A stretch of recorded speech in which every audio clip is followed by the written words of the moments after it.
Lewat laporan keuangan 4 tahun terakhir, saya akan coba analisa fundamentalnya saham ISAT. Lewat proyeksi dividen 2023, saya akan coba hitung kisaran harga wajarnya saham ISAT. Tapi sebelum masuk ke video, saya punya bocoran 3 saham yang layak invest. Kenapa saya kasih status layak invest? Karena saham-sahamnya itu memenuhi 3 kriteria penting, yaitu fundamentalnya mewah, valuasinya murah, dan prospeknya cerah. Bocoran 3 saham yang layak invest bisa Anda akses lewat link yang saya taruh di deskripsi. Oke, kita masuk. Video ini direkam 22 Februari saat di close posisi harga 6775. 22 Februari 6775. Oke. ISAT, Indosat ya, berarti internet. Oke. Nah, di 2022 nih ini laporan keuangan Q4 ya, kuartal 4, berarti udah keluar nih setahun penuh 2022.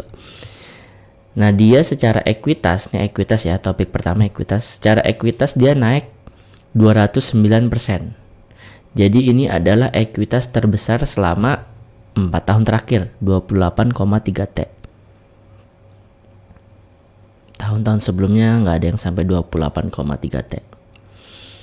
Oke, itu topik ekuitas selesai. Sekarang topik laba. Topik labanya dia ISAT 2002 setahun penuh sekarang ada di 4,7 T, di mana ini turun 30% dibandingin tahun lalu. Jadi ini laba kedua terbesarnya di 2021, kedua terbesar di 2022. Tapi sebelum saya lanjut masuk ke topik dividen, ini kan kalau cuma sekedar labanya turun 30% udah gitu aja, itu kan pada umumnya gitu kalau orang bacain laporan keuangan. Tapi di sini saya ada yang aneh, dan ini untuk Anda yang mau masuk ke ISAT atau Anda yang udah hold ISAT tapi lagi galau, saya ada PR buat Anda. Di sini saya nemuin yang aneh. Kenapa nemuin yang aneh? Gini, ekuitas itu gampangnya kita sebut rekening ya. Misalkan si ISAT ini ngumpulin hartanya di suatu rekening, misal ya. Nah, kira-kira ekuitas tuh rekening dia. Ya, jadi ekuitas tuh harta di luar hutang. Nah, laba kalau diibaratin manusia itu gajian. Manusia yang gajiannya tiap tahun naik, normal kalau rekeningnya semakin besar tiap tahun. Dan kalau gajian seseorang tiap tahun turun, normal kalau rekening dia juga ikut mengecil. Nah, di ISAT ini ada yang aneh. Anehnya di mana? Nih, 2021. 2021 labanya naik 471%. Pertama, laba kalau naik 10%, 20%, 30% itu normal. Kalau laba naik 471%, itu biasanya saham siklikal. Berarti dia komoditasnya lagi naik gila-gilaan. Nah, pertanyaannya, ISAT ini saham siklikal apa enggak? Enggak, ISAT jual pulsa. Apakah tiba-tiba ISAT jual pulsa yang biasanya harga 100.000 jadi 1 juta? Enggak mungkin juga ngelakuin kayak gitu. Emangnya enggak ada kompetitor? Nah, jadi untuk saham non siklikal aneh kalau sampai ratusan persen. Kalau misalnya saham batu bara nih lagi masa-masanya nih, atau saham nikel atau saham oil lagi naik-naiknya, ada dipicu perang dunia gitu ya. Terus tiba-tiba harga komoditasnya naik, masuk akal. Nah, ini ISAT bukan saham non siklikal. Kenapa laba lu bisa gede banget, ratusan persen? Itu pertama. Ya, itu keanehan pertama. Keanehan kedua, jika seseorang gajinya naik tiap tahun, normalnya rekeningnya naik. Jika suatu saham labanya naik, normalnya ekuitasnya naik. Lah, ini kok labanya naik, ekuitas berkurang. Biasanya nih Anda jadi PR buat Anda yang tadi saya bilang ya, holder ISAT atau Anda baru mau masuk. Biasanya kalau laba naik tapi ekuitasnya turun, itu berarti dia jual aset. Jadi laba dia itu bukan dari hasil bisnisnya. Jadi meningkat 471% itu bukan dari hasil bisnisnya, tapi dari jual aset. Sama contoh gampangnya gini, misalkan Anda adalah seorang ayah, terus Anda nggak mau nih bikin istri Anda atau anak Anda panik kalau Anda bilang Anda tuh lagi dikurangin gajinya gitu. Mereka punya kebutuhan atau Anda pengen ngasih mereka hadiah gitu. Akhirnya Anda jual nih diem-diem jam antik Anda misalkan. Lalu Anda bilang ke istri Anda nih, papa papa lagi punya uang segini.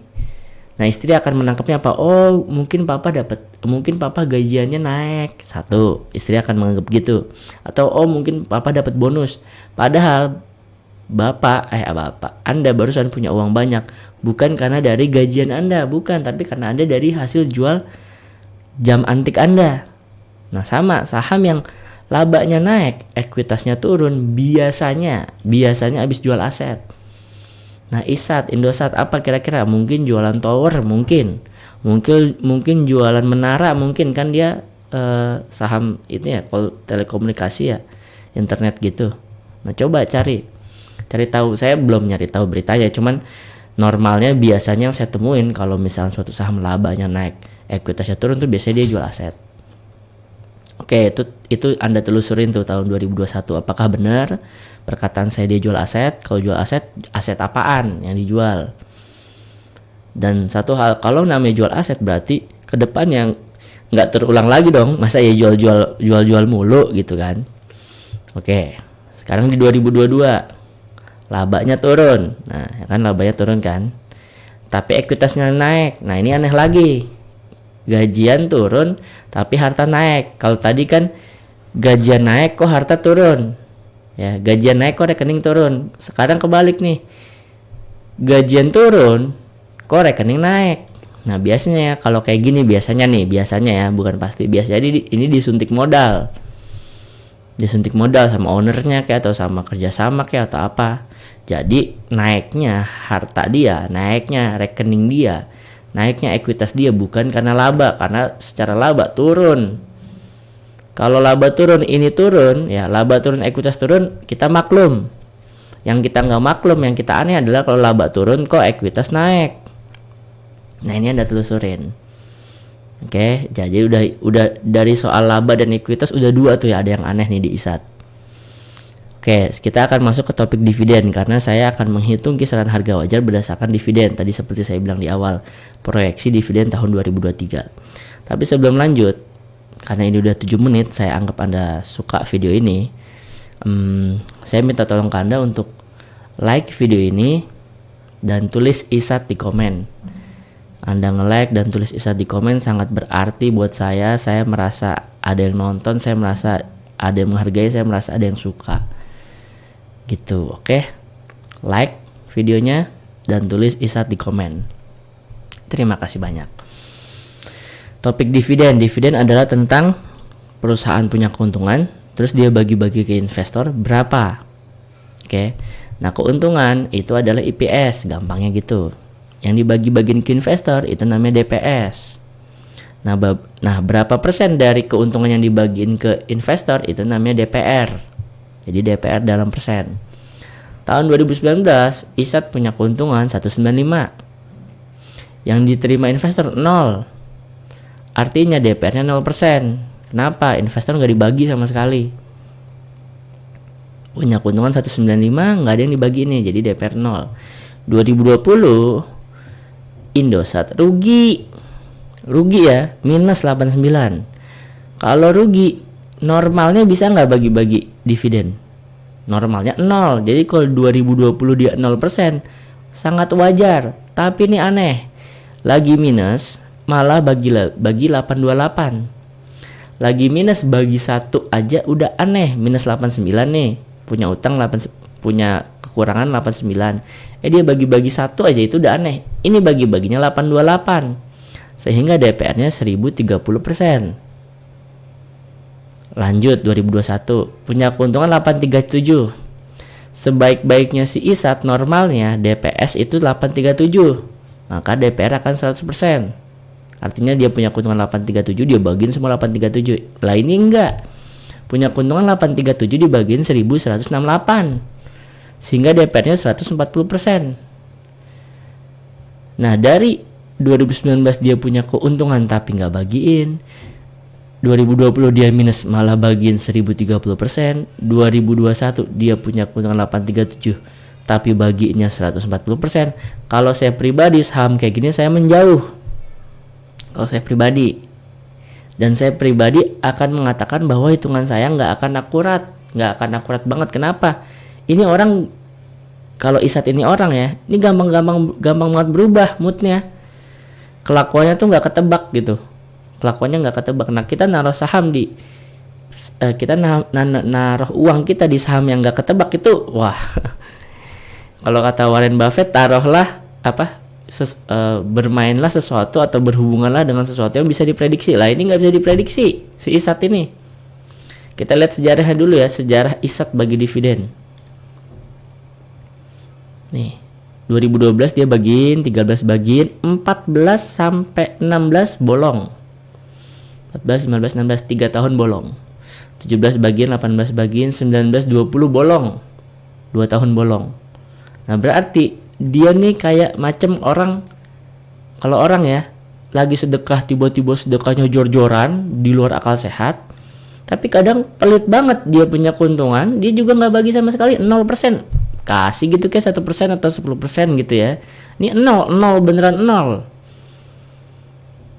Jadi ya seperti tadi saya bilang, ini unpredictable, nggak kebaca nih saham isat ini. Tapi kita akan coba tetap hitung ya.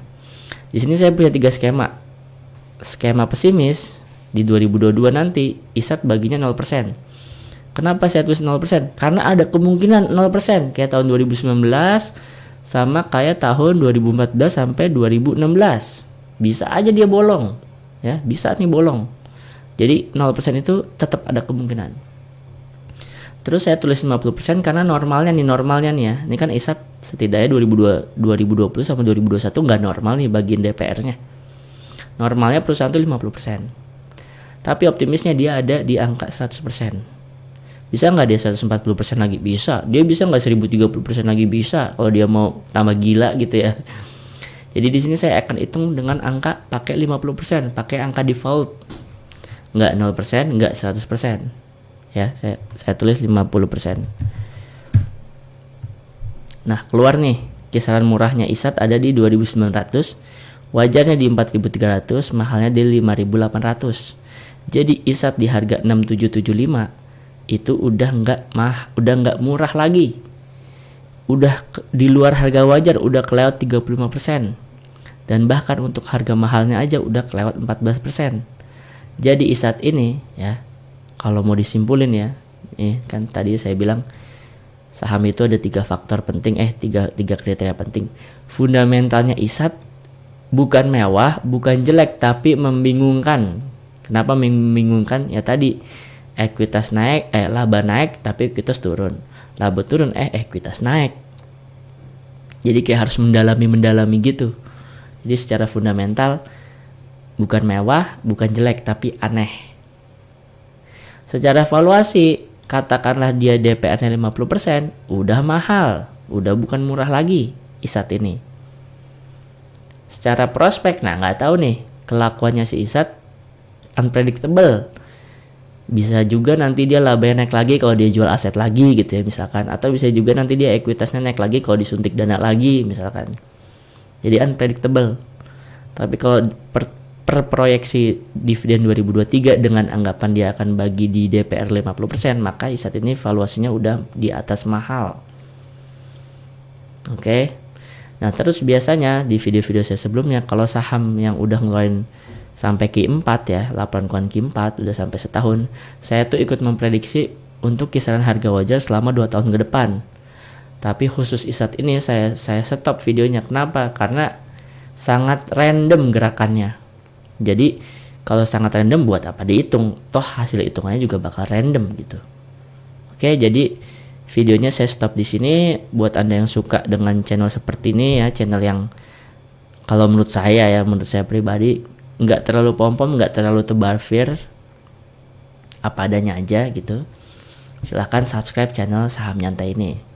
Dan sebagai pengingat, saya punya bocoran 3 saham yang layak invest, yang fundamentalnya mewah ya, nggak aneh kayak isat, valuasinya murah ya, kalau isat tadi mahal, dan prospeknya cerah. Anda bisa akses dengan klik link yang saya taruh di deskripsi. Sekian kurang lebihnya mohon maaf. Assalamualaikum warahmatullahi wabarakatuh.